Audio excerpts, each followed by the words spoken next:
Hi all, അസ്സലാമു അലൈക്കും. Welcome back to Silna's kitchen.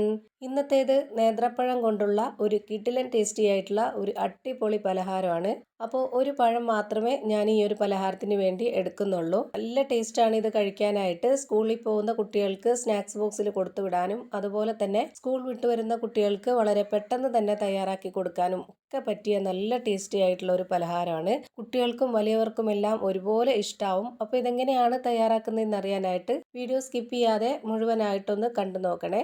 റെസിപ്പിയിലോട്ട് കിടക്കുന്നതിന് മുമ്പായി സിൽനാസ് കിച്ചൺ ചാനൽ ആദ്യമായിട്ട് കാണുന്നവരാണെങ്കിൽ പ്ലീസ് ഒന്ന് സബ്സ്ക്രൈബ് ചെയ്തേക്കണേ. ഒപ്പം തന്നെ ഈ വീഡിയോസ് നിങ്ങൾക്ക് ഇഷ്ടപ്പെടുകയാണെങ്കിൽ ലൈക്ക് ചെയ്ത് ഷെയർ ചെയ്ത് സപ്പോർട്ട് ചെയ്യാനും മറക്കരുതേ. ഇനി നമുക്ക് റെസിപ്പിയിലോട്ട് കിടക്കാം. അപ്പോൾ ആദ്യം തന്നെ ഈ ഒരു പലഹാരം തയ്യാറാക്കുന്നതിന് വേണ്ടിയിട്ട് ഞാനിവിടെ പഴുത്ത നേന്ത്രപ്പഴമാണ് എടുത്തിട്ടുള്ളത്. ഒരു മീഡിയം പഴുപ്പുള്ള പഴമാണ് എടുത്തിട്ടുള്ളത്. ഇനിയിപ്പോൾ നല്ല പോലെ പഴുത്തു പോയ പഴമായിരുന്നാലും കുഴപ്പമൊന്നുമില്ല. ഞാനിത് മുഴുവനായിട്ടും ഇതുപോലെ കട്ട് ചെയ്തെടുത്തതിന് ശേഷം ഒരു മിക്സിയുടെ ജാറിലേക്ക് ഇട്ട് കൊടുത്തിട്ടുണ്ട്. ഇനി ഇത് അരച്ചെടുക്കാൻ വേണ്ടി ഞാൻ ഇതിലേക്ക് ഒഴിച്ചു കൊടുക്കുന്നത് മധുരത്തിന് കൂടെ ആവശ്യമായിട്ടുള്ള ശർക്കര ഉരുക്കിയതാണ്. 250 ml കപ്പിൻ്റെ അളവിൽ 1.5 കപ്പ് വെള്ളം വെച്ചിട്ടാണ് ഞാനിത് ഉരുക്കിയെടുത്തിട്ടുള്ളത്. 200 ഗ്രാമോളം ശർക്കരയുണ്ട്.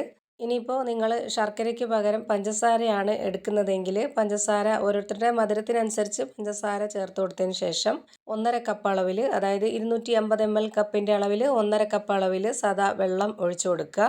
ഇനി ഞാൻ ഇതിലേക്ക് ഇട്ട് കൊടുക്കുന്നത് 2 ഗ്രാമ്പു ആണ്. ഏലക്ക പോലെ തന്നെ നമുക്കൊരു നല്ല വെറൈറ്റി ആയിട്ടുള്ള മണമാണ് ഈ പലഹാരത്തിന് കിട്ടുന്നത്.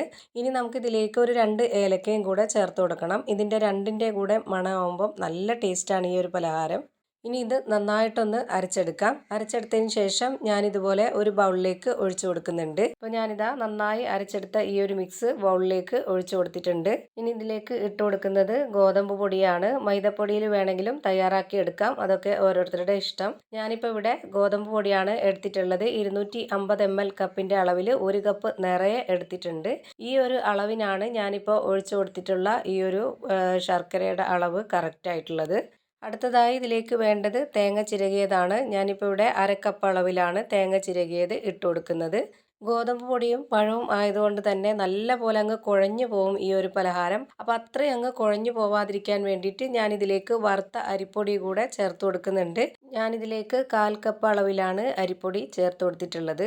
ഇനി ഇതിലേക്ക് മധുരത്തിനെ ഒന്ന് ബാലൻസ് ചെയ്യാനായിട്ട് ഒരു നുള്ള് ഉപ്പും കൂടെ ചേർത്ത് കൊടുക്കുന്നുണ്ട്. ഇനി നമുക്കിതിലേക്ക് വേറെ വെള്ളമൊന്നും ഒഴിച്ചു കൊടുക്കേണ്ട ആവശ്യമില്ല. ഇനി ഒരു വിസ്ക് വെച്ചിട്ട് നന്നായിട്ട് ഇതൊന്ന് മിക്സ് ചെയ്തിട്ടെടുക്കാം. ഒട്ടും തന്നെ കട്ടകളൊന്നും ഇല്ലാതെ നന്നായിട്ട് യോജിച്ച് കിട്ടാൻ വേണ്ടിയിട്ട് ഇതുപോലൊരു വിസ്ക് വെച്ചിട്ടാണ് ചെയ്യുന്നതെങ്കിൽ പെട്ടെന്ന് തന്നെ റെഡിയായി കിട്ടും. ഇപ്പോൾ ഇത് നന്നായിട്ട് യോജിപ്പിച്ചെടുത്തിട്ടുണ്ട്. ഇനി ഞാനൊരു കയ്യിൽ വെച്ചിട്ടൊന്ന് കോരി കാണിച്ചു തരാം ഇതിൻ്റെ കറക്റ്റ് ആയിട്ടുള്ള പരുവം. അത് കാണുമ്പോൾ നിങ്ങൾക്ക് മനസ്സിലാവും. ഒരുപാട് അങ്ങ് ലൂസ് ആവരുത്. നമ്മൾ മാവ് കയ്യിൽ കൊണ്ട് കോരി എടുക്കുമ്പോൾ ഈ ഒരു പരുവത്തിൽ വേണം കിട്ടാനായിട്ട്. എങ്കിലേ നമ്മൾ ചൂടായ എണ്ണയിലേക്കിട്ട് ഫ്രൈ ചെയ്തെടുക്കുമ്പോൾ കറക്റ്റ് ഒരു ഷേപ്പിൽ കിട്ടുള്ളൂ. ഇനി ഇത് ഫ്രൈ ചെയ്തെടുക്കാനായിട്ട് ഞാനിവിടെ ഒരു കടായി സ്റ്റൗവിലേക്ക് വെച്ച് ഫ്ലെയിം ഓൺ ആക്കി കൊടുത്തിട്ടുണ്ട്. ഇതിലേക്ക് നമുക്ക് ഓയിലോ അല്ലാന്നുണ്ടെങ്കിൽ വെളിച്ചെണ്ണയോ ഒഴിച്ചു കൊടുത്തിട്ട് ഫ്രൈ ചെയ്തെടുക്കാം. ഞാനിപ്പോൾ ഇവിടെ ഒഴിച്ചു കൊടുത്തിട്ടുള്ളത് വെളിച്ചെണ്ണയാണ്.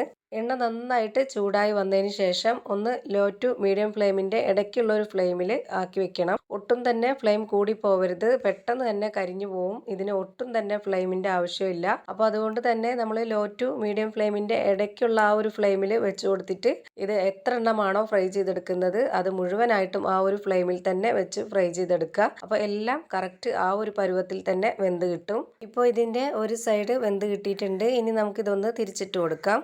ഒരുപാട് കട്ടിയില്ലാത്ത പഞ്ഞു പോലുള്ള മാവായതുകൊണ്ട് തന്നെ പെട്ടെന്ന് തന്നെ റെഡിയായി കിട്ടും. പിന്നെ നമ്മുടെ ഈ ഒരു പലഹാരം എണ്ണ കുടിക്കുമല്ലോ എന്ന് ഓർത്ത് ഒട്ടും തന്നെ ടെൻഷൻ ആവണ്ട. ഒട്ടും എണ്ണ കുടിക്കാത്ത നല്ല കിടിലൻ ടേസ്റ്റി ആയിട്ടുള്ള ഒരു അടിപൊളി പലഹാരമാണ്.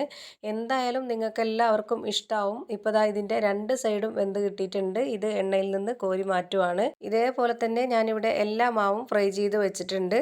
ഇതിൽ നിന്നും ഒരെണ്ണം എടുത്ത് ഞാനിപ്പോൾ കാണിച്ചു തരാം. നല്ല പഞ്ഞ് പോലെ നല്ല സോഫ്റ്റ് ആയിട്ടുള്ള ഒരു അടിപൊളി പലഹാരമാണ്. അപ്പോൾ ഇതെല്ലാവർക്കും ഇഷ്ടാവും. ഇതുപോലെ നിങ്ങളും ഒന്ന് ട്രൈ ചെയ്ത് നോക്കുക. ഇത്രയേ ഉള്ളൂ ഇന്നത്തെ വീഡിയോ. വീഡിയോ ഇഷ്ടമായാൽ ലൈക്ക് ചെയ്യാനും കമൻറ്റ് ചെയ്യാനും ഷെയർ ചെയ്യാനും മറക്കരുത്.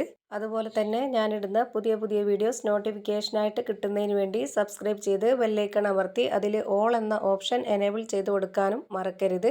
പുതിയൊരു വീഡിയോയുമായി വീണ്ടും വരും. Thank you for watching.